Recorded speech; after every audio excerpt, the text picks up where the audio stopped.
So, as many of you are aware, Microsoft has shut down Lionhead Studios and canceled Fable Legends, which is a little bit of a surprise when you consider that just 7 years ago, Fable 2 was winning awards and the best-selling RPG on the 360.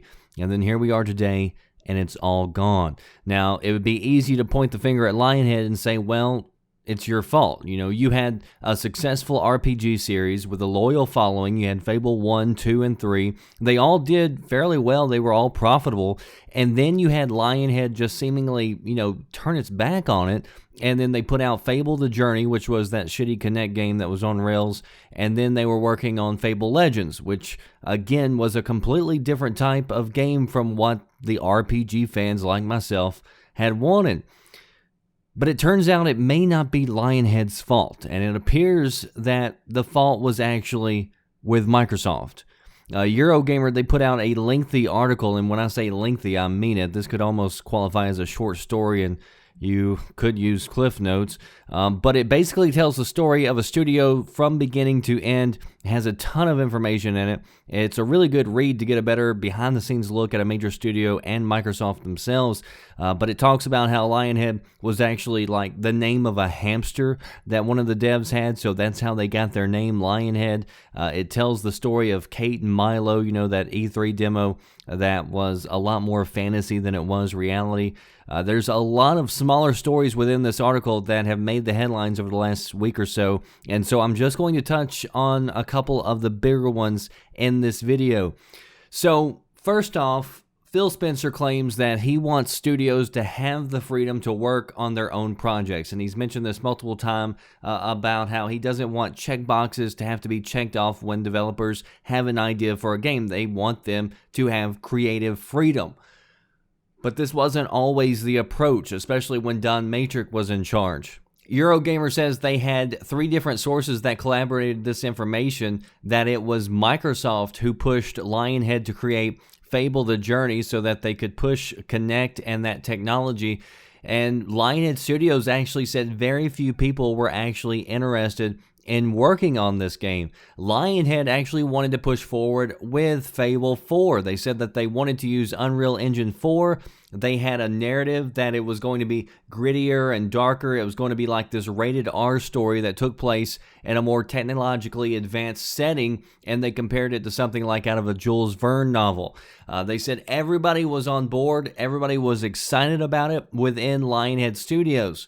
But Microsoft apparently wasn't excited about it. They said whenever they pitched this idea of Fable 4 to Microsoft shut them down, and they said that the idea that you're going to have a single-player RPG game just isn't going to happen, that nobody's going to be buying single-player boxed products anymore, and so Microsoft wanted a games-as-a-service model. They felt that that's what they were going to go for, and so we've talked about that before. That basically means that games are constantly updated, so it's a service, so like League of Legends or a lot of free-to-play models that are constantly updated so that people keep buying content for it. So while we could have gotten Fable 4, it was Microsoft who pushed for Fable Legends instead.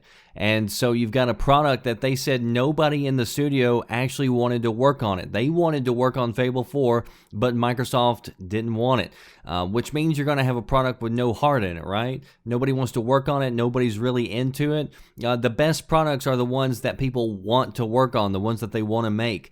And so for free-to-play games, they're usually relatively cheap to make, but sources say that Fable Legends cost upward of $75 million. And then here we are, and it didn't even make it to the public. Even though Lionhead claims that the game was actually ready for open beta with just a couple of more updates. So they said that that game was really close. And so I think this is just horrible news, Microsoft was behind these bad decisions. And again, they took place before Phil Spencer took over, but hopefully they can look at these sort of mistakes and, come to the conclusion that these aren't going to be repeated again. But as a Fable fan, it kind of makes me sick to know that these devs wanted to give the fans the game that they wanted, but were shut down because Microsoft wanted something else. Having said that, though, Peter Moylan has stated that if somebody comes to him after he's done with his current project, that he would love to do Fable 4. And so he said that he would bring the team back together that worked on the previous Fables.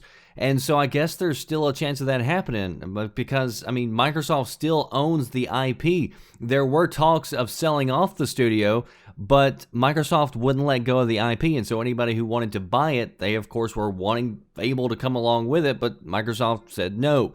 So Microsoft still owns the IP. You've got the lead director still saying that he would still love to do another in the series, so it's definitely a possibility that we will eventually see Fable 4, although I wouldn't look for it anytime soon. So another headline that was taken from this article was basically one that said, Microsoft is racist and refused to let a black woman be on the cover of Fable 3. So that headline showed up on a few different articles. People ran with it, but I'm not sure that anybody actually read the article. So let me read to you the portion of the article that everybody's been quoting. And this is in regards to the Fable 3 box art. They said, quote, they were going, you can't have a black person on the cover, and you can't have a woman. And you want a black woman. And I was like, yes, I do, because it's about whatever hero you want. No, it's a white guy. That's just the way it is. We know what sells, and that's fucking it. Stop the arguing. I was like, fuck you, that was a huge fight. They said, what's the most unsuccessful Disney film? I was like, I don't know. They went, Princess and the Frog, work it out. I was like, fuck you, man, I hated it. So if this is true, and it happened the way that he says it happens, then that, of course, is absolutely horrible. That type of thinking belongs nowhere. But a couple of things to keep in mind. One, this is a disgruntled ex-employee, and he fails to give any name for somebody who we might go try to crucify. And this is also him just repeating from memory, so I highly doubt that it's verbatim the way that he said it went down. But he also says that he wanted a black woman on the cover because the point that they wanted to get across was that you can be whatever hero that you want to be. But in Fable 3, you couldn't be whoever you wanted to be. You start off the game, and in the first few seconds of the game, you choose whether you're male or female. But you don't get a choice of, your race. You're a white man or you're a white woman. Because in the beginning of the game, if I remember correctly, you're relatives of whoever's living in the castle, and it's a bunch of white people. And so there was no choice in the game for your race. So I'm not really sure what they were talking about or how that would have related to the game that they were trying to sell. But the biggest problem here is that the people that I've seen talking about this subject, they leave out the paragraph before the one that I just read to you. So he actually starts off by saying, quote, the marketing was shit. It was terrible. They just didn't get it. But it wasn't Microsoft's marketing. Let me repeat that just in case you missed it. It wasn't Microsoft's marketing. Marketing was like its own department, and they were going, what are you making? An RPG? Right, dragons and shit. And so that was their advert, and we were like, no, ours is Monty Python-esque comedy. And they went, look, we know how to market RPGs. And they opened up their RPG marketing drawer and pulled out a picture of a dragon, and that wasn't even in the game, and went, there you go. That's your market. And then he goes into the whole box art ordeal. So the guy makes it clear that it wasn't even Microsoft's marketing team. And this is something that we've also talked about before in previous videos. These companies don't do their own marketing most of the time. They hire marketing firms. They hire these so-called quote-unquote experts. For instance, yesterday, I got an email from 47 Studios, and they sent me a copy of Doom, which is kind of sad because I had already bought the game. I didn't even ask them for a copy, so I wasn't expecting one.